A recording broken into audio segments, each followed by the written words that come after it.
ইয়াশ রোহান হিন্দু, তার কাছে দুর্গাপূজা বছরের সেরা উৎসব। কপালে সিঁদুর তিলক কেটে দুর্গার সামনে দাঁড়িয়ে থাকা একটি ছবি পোস্ট করেছিলেন তিনি। তার নামের কারণে অনেকেই তাকে মুসলিম মনে করেন। বিজয়ার শুভেচ্ছা জানিয়ে পূজা মণ্ডপে তোলা একটি ছবি সামাজিক মাধ্যমে পোস্ট করেছিলেন তরুণ এই অভিনেতা।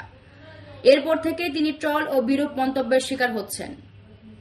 অনেকেই মন্তব্য করেছেন তারা ভেবেছিলেন ইয়াশ মুসলিম ধর্মের।